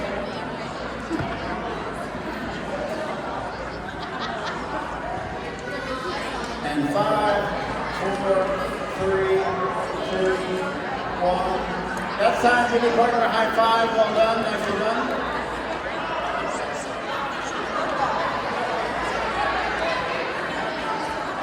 Now everybody's having the conversation without the now you can say what you wanted to say, right? Now I want you to vote. My question is, did you like conversing like this? Did you like this game? If you now don't do it yet, but listen, if you liked it, you're gonna give me a thumbs up. If it was okay, give me a thumb sideways. If you didn't like it, give me a thumbs down. Now let's vote. Up, sideways, or down. Okay, hands down. What's interesting, we had all 3. We had some people doing this, we had a lot of people doing this, we had some people doing this. I'll tell you, if you're an extrovert, you were probably one of these people, because you want to talk more. Some of you introverts were like, that's cool. Like, I didn't have to talk a lot. It took the pressure off. I just had to say a few words, right? What's funny, some of you that had thumbs up probably had 7 words, and some of you that had thumbs up probably had 3 words, because it doesn't matter about the actual rule. It matters with the rule and the person. The whole point to this game is I had you do something you're used to doing, but I put you all under a very specific stipulation. That's basically everything in your life. You do it when you go drive, you'll get the car and you're on the same roads. Or you're on the, like if you're on 465, the other cars have the same speed limit you do. However, some people like being in their car and some people don't. Well, some people have a brand new car with working air conditioning and you're listening to your favorite stuff. Other people, the AC is broken or the car's not great or what. So even though we're doing the same thing, it doesn't necessarily feel the same to all of us. Well, I want you to keep in mind that's how it can be at work as well. That's how it can be at home as well. Even though we're doing the same job, some of us will get frustrated or annoyed because of the way somebody else is doing it, or because of the way they are interacting with people, or it's like, well, I don't know why they can't just do this. If I can get it done, they should be able to get it done. I'm like, what's their home life like? Like, I will tell you, I was one of those people that was annoyed when people were late, and then I had 2 kids. And then all of a sudden being exactly on time is a little bit harder, right? So I think so often when we get stuck and catch ourselves like mad about something, overwhelmed by something, and when it has to do with other people, we just immediately just kind of blame them instead of taking a moment to kind of think about what they're taking on, right? I mean, you know, from a sales perspective, the best way to connect is to put yourself in their shoes and kind of realize what they're going through and find out what's going on in that moment. And so we can do that at work. But I have learned, and actually a friend of mine taught me this years ago, I am an angry driver. I'll be honest, like I get very overwhelmed by stupid drivers. If you're a stupid driver, I'm sorry, you're a stupid driver, okay? But a friend of mine said, whenever I'm driving and I get annoyed with somebody going slow or somebody's like coming across the line or something like that, I just pretend it's my grandma. Because my grandma was in her 80s, and at the time my grandma was too, whatever. My grandma's probably not going to go 65. Now, like 465 to 65 miles an hour, my grandma's not going to go 65 miles an hour. So I'm not going to get mad at my grandma.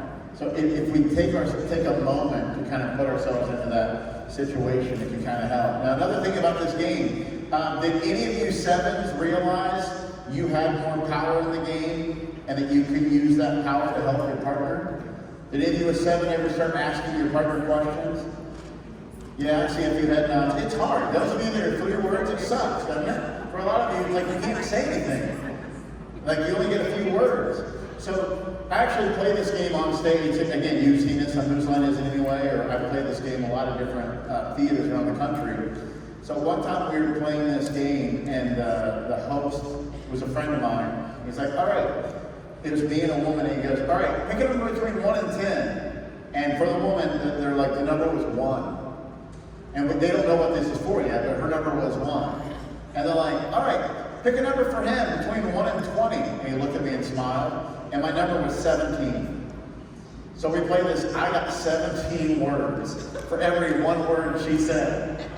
And so I, like at the beginning of the game, I looked at my friend Tim, I'm like, come on, man. But what was funny is basically I had to set up things for her to say. So the more I could say something with the first 6 or 7 or 8 words, and I still had like 6 or 7 or 8 words to say something, to set her up to say something, to answer questions.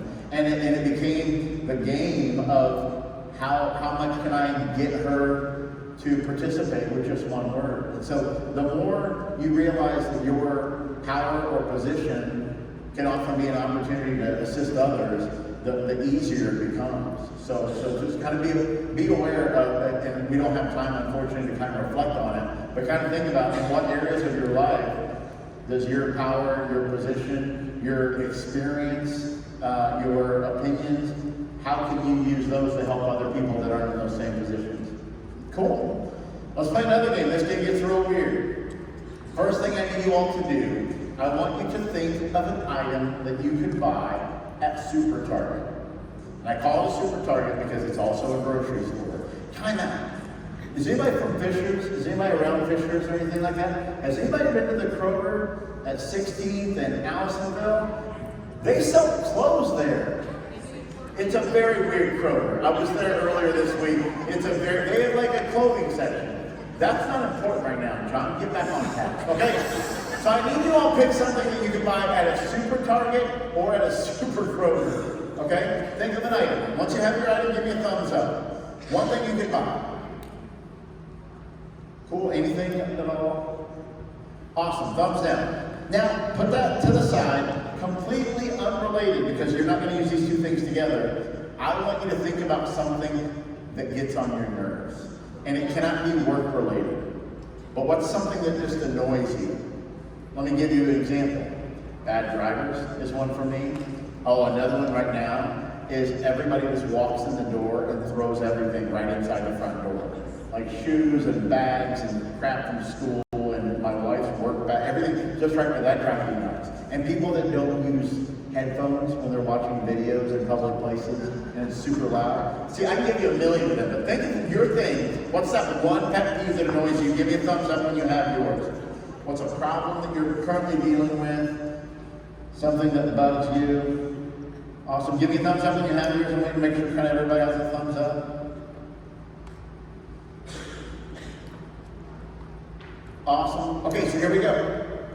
Here's how the game works. And those of you that only had 3, actually you 2, when we're ready, come over and join them. And I'm like a group of 5. You want, like 4 is kind of small. If you guys want to join others, you can. If you want to stay there, I don't care. But again, like just a couple of you, you'll want to move to a table. Yeah, you 2 can move to the table in front of me. There'll be more people. Here's the way the game's going to work. First thing you're going to do is you're going to go around your circle, and everybody's just going to say what you brought from Target, right? So I could say, I have a book. Somebody else is like, I have a gallon of milk. I have toilet paper. I have whatever. We all share our things, okay? Now we're going to go around a second time. And the first person is going to share their problem. Then everybody else in the group is going to solve my problem with their item.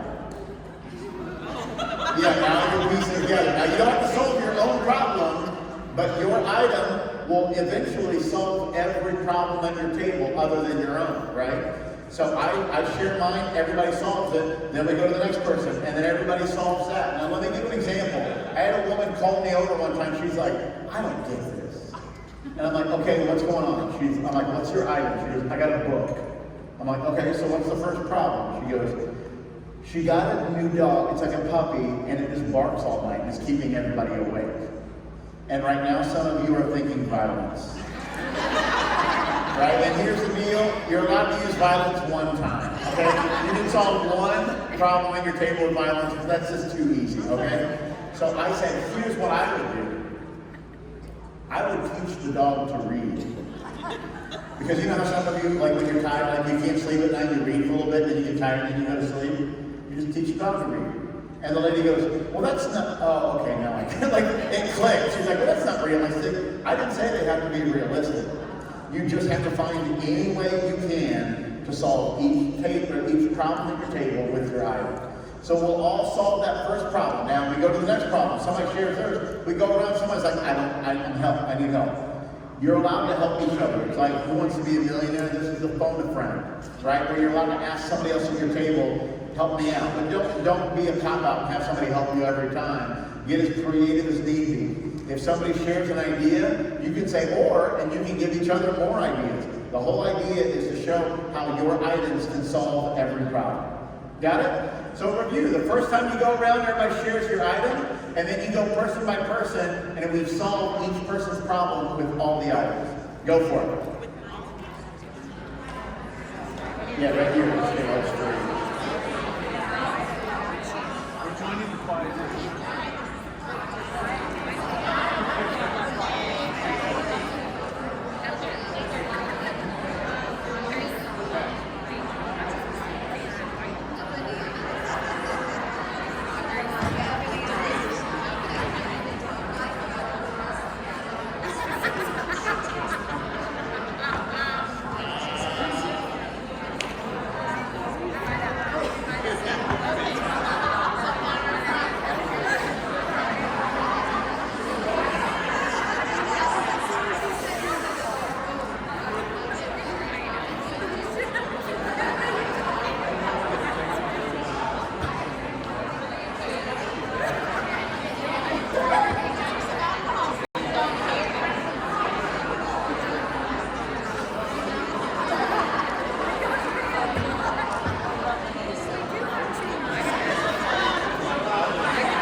And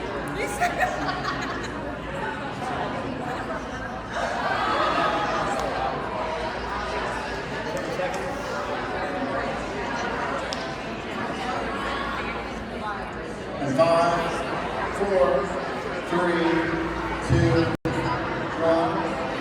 And that's time. Give yourself a hand for solving all the world's problems.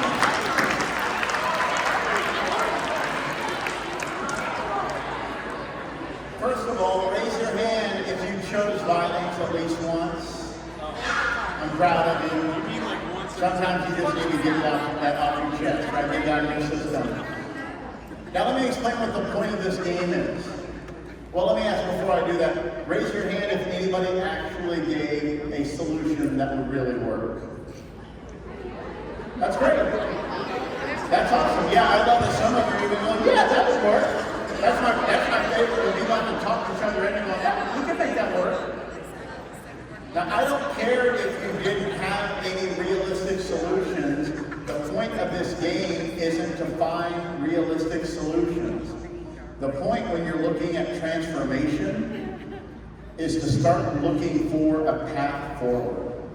I mentioned at the beginning of our time this morning, our brain is wired to look for mistakes, problems, things to fix.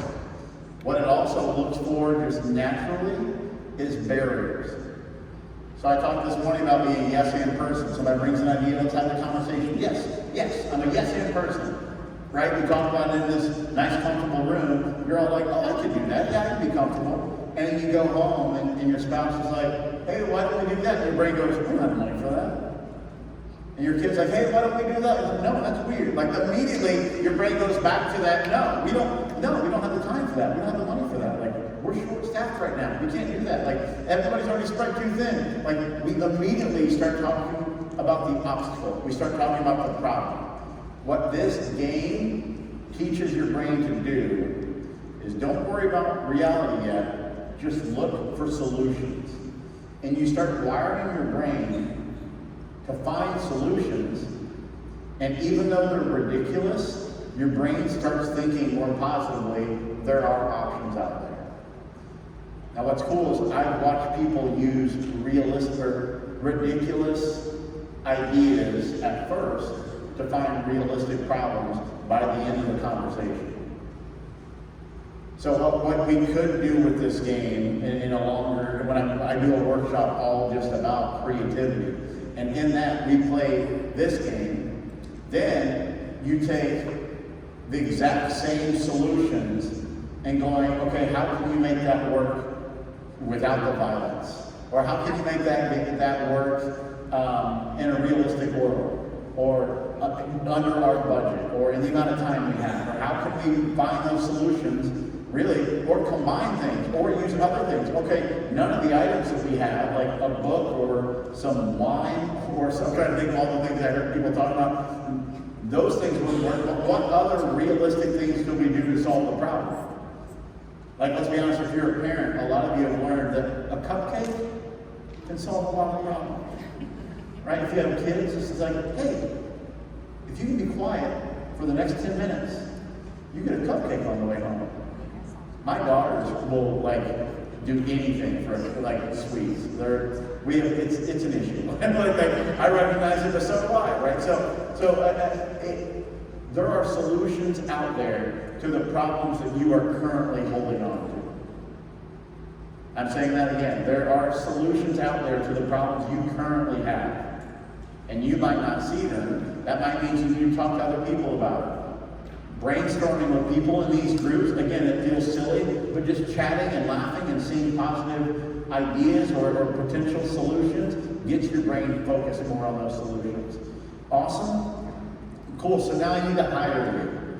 For our next game, I need to hire you all. Your table is now basically going to be my research and development team. You're going to be my marketing team. You're going to help me make millions of dollars. Okay? So I will tell you, one person at your table right now should take notes on the list of things I'm about to give you. So look at your table, make sure one person's writing it down or they're typing it on their phone. I don't care how you take the notes. We just need the notes, okay?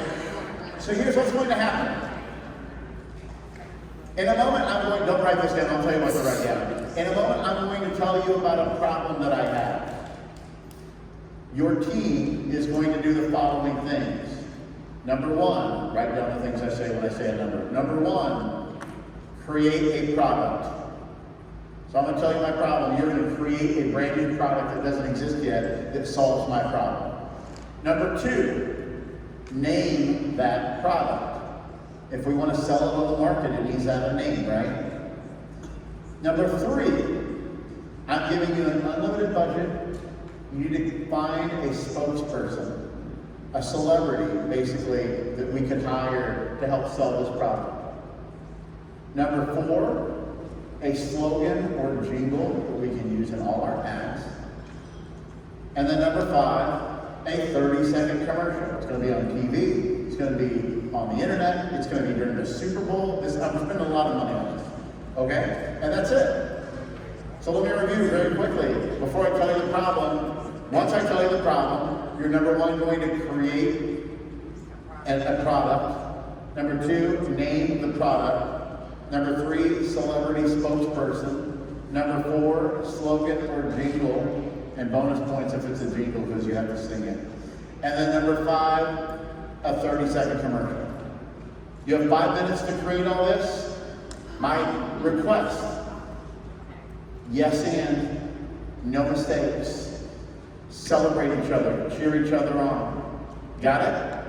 Here we go. The problem is people that listen to videos in public without their headphones. Go.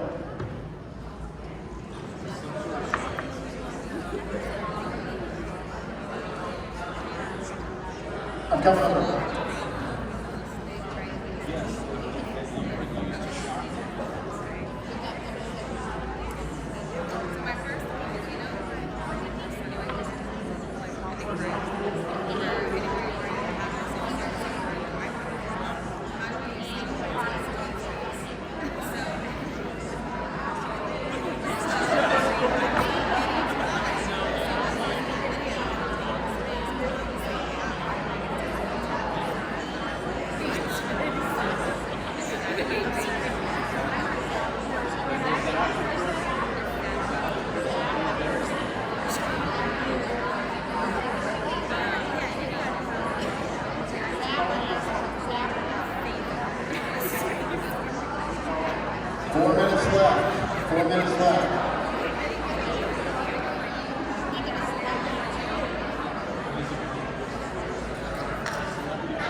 1 minute left. 1 minute left.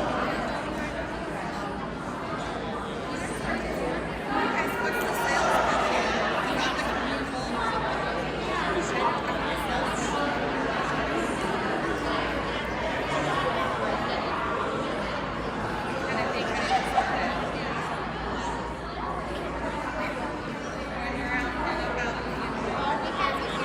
just think when you're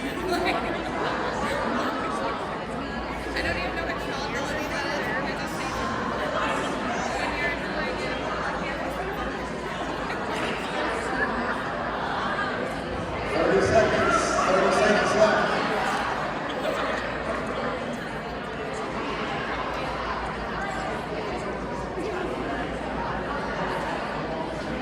Harvey's not sold.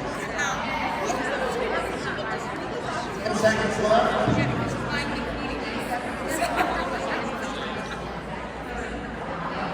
Five, four, three, two, one.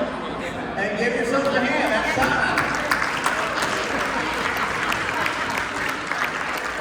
Now you might be wondering how we're all going to share in such a big group. Here's the deal: we're not, because I don't care. Yeah, you're welcome. For those of you who really want to do it, you're welcome. If you work with me long enough, you'll learn I don't care about results. I care about the process, because if you get your process right, the results take care of themselves, right? So here's the process I want to talk about. Did anyone in your group, and don't look around and don't call each other out, these are things to think about. Did anybody in your group suggest something that didn't get used? Don't raise your hand, don't call me, because somebody goes, look, one person raised their hand, somebody's going to look at somebody. If somebody suggested something and we threw it to the side, you weren't being yes and. You were being, but then, some people are really good at going, okay, or, and then you suggest something else, right? I want to point out, in this game, it doesn't matter. Like, what you came up with doesn't matter, right? This is not tied to bonuses. This is not tied to your position within the company. It's just a silly game. But some of you still heard something and went, I have something better. Right? This is that butthole mentality that I kind of mentioned earlier. We have to be those people. When somebody shared an idea, did you build off of it? Did anybody ask questions? Did we have any of that where we talked about asking questions and yes-anding and building on from that kind of stuff? Was anybody celebrating? I'll tell you, I only saw one table kind of like actually like cheer for an idea. Was there that like positive, celebrate, cheer each other on kind of mentality? What's funny is I talk about these things throughout the day, and you're like, oh, that's great. We should do that more. Yeah. Then we play a game where I literally say, remember the things that we talked about. Go. And then you have 5 minutes to do an actual task, and all the things that we talked about disappear. Not everything, because I saw a little bit of it. But the things I'm talking about are very easy when you're just listening to somebody on stage talk about it. But it's very hard to implement when you start doing your job. Right? So I challenge you, try and keep this open-minded mentality. Try and remember that, and Chad even said that, when you go back, cheer for people. Like, be that hype person. I always say, like, hype man, hype woman, hype people are the people you want to be around. They're people that celebrate you, right? Celebrate your kids, celebrate your spouse, celebrate your friends, celebrate your coworkers, celebrate the people that live in the different places. When you're in that, cheer for everything. Those are the people we want to be around. I read a study in the spring. It was this fascinating study that said, why are the most popular high school kids the most popular kids in the school? Like, why do those certain people, and the theories were like, well, they're like the star of the football team, or they're like the best singer in choir, or whatever. None of those things matter. The most popular kids in school were the most popular because they were nice to other people. And that was wild to me to read. Like, just because you think about high school, your brain immediately thinks some people being bullied and left out and stuff like that. But the people that people like the most are the people that like other people and that celebrate other people and know other people's name and stuff like that. That's the people you want to be with, you want to work with. So let's focus on the skills that we're working even when we get back to our real world, okay? We have time for one last game. And for this last game, I need you all to stand up and push in your chairs. Stand if you're able, push in your chairs if you want to, I guess. What I would like you to do is start moving around the room, not with any specific person, just walk any direction you want. Any direction you want. My request for this game, no running. No running. No leaving the room. Okay? All right, everybody stop. Now let me give the bad news. There is about to be a zombie apocalypse in here. I know you're scared, but calm down. Let me explain what's going to happen. Okay? The zombie apocalypse is a frightening thought. The good news is, if you're a zombie, you can't run. Zombies can only move slowly with their hands in front of them, like this. Okay? They can walk, but they can't run. If you're not a zombie, you can move as fast as you want. Okay? I would rather you not run so you can walk fast. Nobody come up on the stage. If you are approached by a zombie and they tag you, you are now also a zombie. And some of you are like, no, in zombie you have to eat their brain. I'm like, yeah, but that's gross, okay? So if you get tagged by a zombie, you are also a zombie, and then you immediately put your hands up, and then you try and tag other people as well. Okay? Don't throw anything at zombies. Don't hold up chairs or speakers. I've seen people try, I'm like, stop. You can't have weapons, okay? No weapons. Just try and get away from them. You can walk fast. They're not allowed to. Got it? I'll warn you, there are a few zombies among you. Start walking again. Nobody's a zombie. How do you know who's a zombie? Now!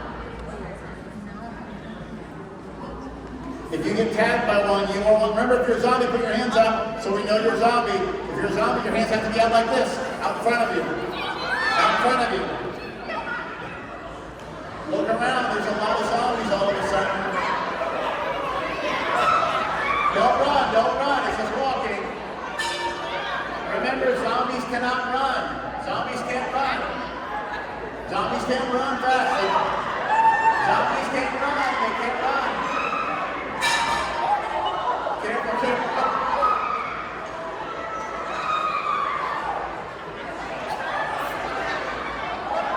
No running. Fast walking is all you can do.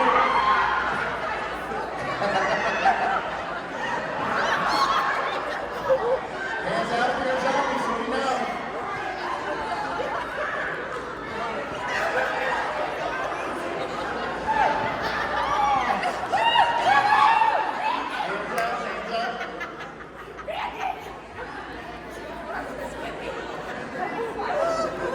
Hands up. My heart's racing. And that's time. Everybody look at me. Look at me. Put your hands down. There's the serum. You're all okay now. When I said now, 3 people were the zombie. In less than 1 minute, everybody in the room was a zombie. Never mind, there's one left. Don't touch her right now. But later, do whatever you want. Okay? So good job.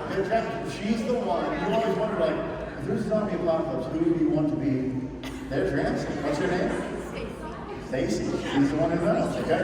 But the point is, other than the clever ones who hide, in 52 seconds, an entire room was impacted by 3 people. When we talk about being a positive person or a negative person, we talk about being that person who just talks to be heard rather than the person who asks questions to let other people feel. What's that famous quote? People don't remember what you do, but they'll remember the way you make them feel. Right? I have this belief that you cannot enter a room and be around people and leave it with the same energy that you entered it. You are either going to help contribute to the rise of that room or to the lowering of that room, depending on how you treat people, depending on the way you act, depending on the way you do it. And it works quickly. You think, I mean, we all know that person who's just a few minutes late to the meeting. And it wasn't even like the first thing in the morning meeting, it's just they were in the building and they were just late getting there. My biggest pet peeve is when somebody shows up late to a meeting with Starbucks. Like, so you decided we would all be on time and you'd be 5 minutes late, but you wanted Starbucks. Like, those things don't sound like a big deal, but those feel like, you know who you are. Like, you're telling people, my time is more important than yours. Like, when you walk in, I was telling somebody during one of the breaks, I talk all about your whole self, like you at work and you're interacting with other people, but I also say your spouse, your kids, your friends, because you can't be one version of yourself. You can't work on being better at work, but still be who you are at home. Because it doesn't change overnight. Number one, it takes a while, and number two, it has to be a change across the board. Because what happens is when you apply pressure, when you get frustrated, when you get anxious, when you get overwhelmed, who you really are comes back out. And I'll tell you, that's like a parent of young kids. It's hard because you work really hard to be a good parent, and then you still lash out in your bad moments. But those are supposed to get farther apart, fewer and farther between, right? The more we can work on this kind of stuff, the better we'll be, whether we're working with a new potential person or just somebody in our own family. But keep in mind, the choices you make are going to raise the room or lower the room, depending on what you do. And the easiest way for me to try and remember is when I see other people not be the best version of themselves. So whenever I see it from somebody else, I don't judge them, I don't talk to them. I try and put more positive to counteract that. Because honestly, I know there are times when I'm not my best self, and I hope there's people around that help cover for me. And if we're all just trying to be the best version of ourselves, look how big this room is. I mean, people are in here. If we're all trying to be more positive, over time, the entire room will rise, right? So I want to say thank you so much for your time. My name's Jon Colby. If you want monthly reminders of this, I have a newsletter. I can pop the QR code up on the screen in a minute. Also, you can follow my social medias I don't have a Twitter anymore because they changed the name and it's confusing, so I don't use it. Instagram, Facebook, and LinkedIn. But what I do, I post something every day, just like a quote or a reminder, some improv principle. What I like to tell people is when this stuff pops up in your feed, give it a like or something, but I want to know that you're seeing it, because just seeing that reminds you, be a yes and person today. If we all try and be a yes and person today, eventually it's all going to stick. Thanks so much for your time. I appreciate it.